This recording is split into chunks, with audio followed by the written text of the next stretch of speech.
The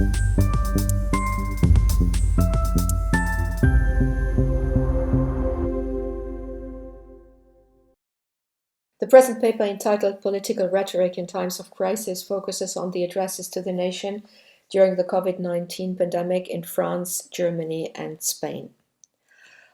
In 2020, the world was facing an unparalleled global health emergency that forced governmental leaders to balance the risk to health against those to society and economy. The adopted measures required careful crisis communication and the performance of leadership to effectively reach highly heterogeneous social groups, legitimize state intervention, maintain public's belief in the government's trustworthiness and crisis management competence, and to control the narrative within a complex information scenario against the backdrop of a rise in misinformation, conspiracy theories, and fake news. The addresses to the citizens delivered by European heads of government and heads of state were crucial to foster contagion containment, uphold the legitimacy of governments, advocate for the acceptance of measures, and call for solidarity and society's compliance with restrictions.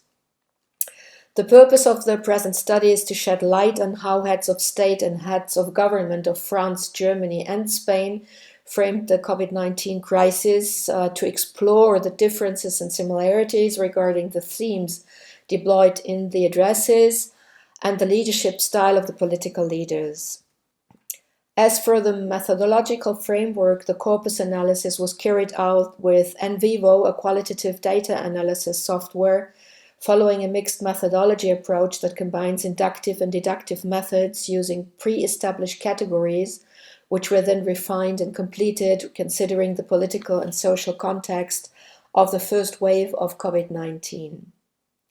As for the coding categories, we considered the following themes: capacity of hospital, democracy, economic measures, statements showing empathy, references to essential workers, to Europe, scientific explanations of COVID-19, references to healthcare system, comparison of COVID-19 to other historical events, references to the impact of COVID-19 in daily life, individual discipline, references to international cooperation and political unity, references to the future after the pandemic, guidelines of prevention measures, statements addressing the necessity to protect the vulnerable, references to the nation, security forces, statements addressing the objective of abating the pandemic to flatten the curve, societal cooperation, state of alarm,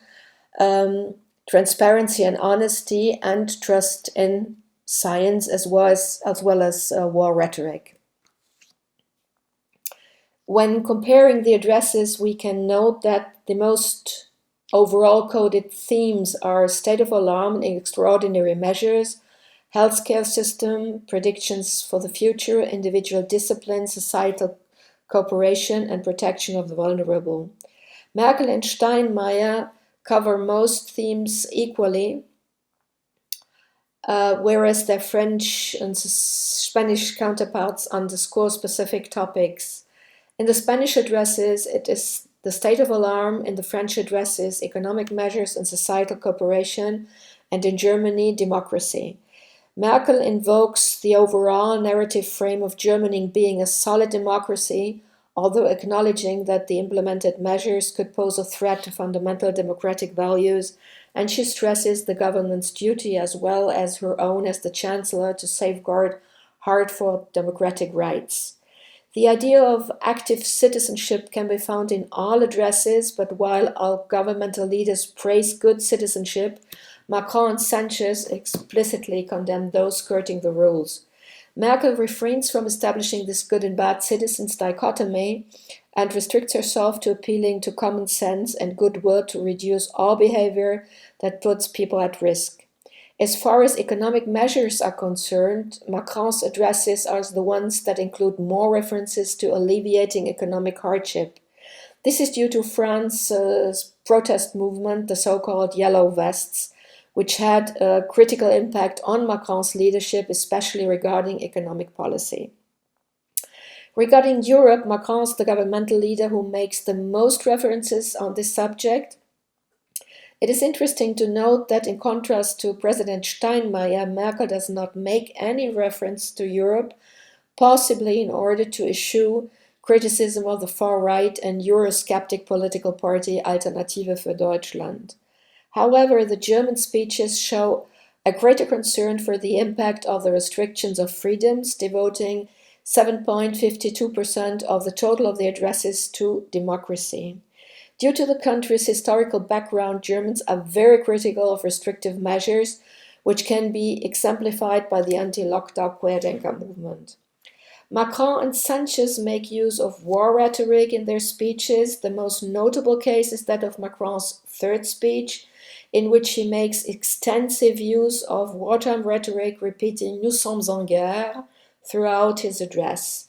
The German addresses are an exception to this discursive strategy. Merkel refrains entirely from using war rhetoric, and Steinmeier deliberately challenges Macron's war frame by indicating that the pandemic is not a war, but rather a test for humanity. If we turn to the question of crisis leadership style, Merkel's address reflects a leadership based on legitimacy, authenticity, trust, expertise, reputation, and caring. At the beginning of the pandemic, she is in her third term of office with relatively stable approval ratings, and during her chancellorship, she has gained the reputation of being a thoughtful leader. It is noteworthy that she does not adhere to the politician prominence model. On the contrary, she refrains from personalizing leadership and attempts to convey authenticity when admitting that she is just as disconcerted by the COVID-19 crisis as the rest of the population. Merkel presents herself as the East German who experienced deprivation of freedoms and who is well aware of the difficulties involved in balancing restrictions against fundamental rights.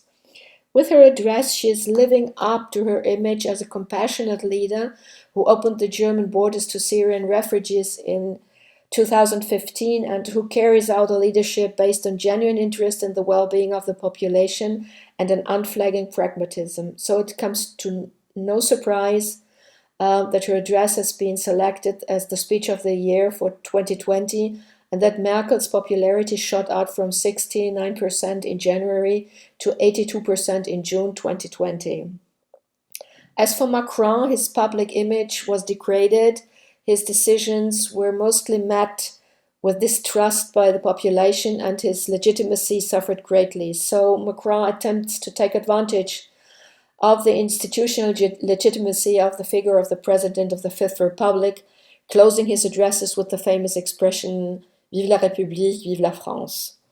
The use of war rhetoric enables him to portray himself as a patriotic hero who will emerge as a victor from this crisis, together with him, the great nation of France. Macron clearly personalized crisis leadership, adhering to the politician prominence model, and was quite successful in doing so.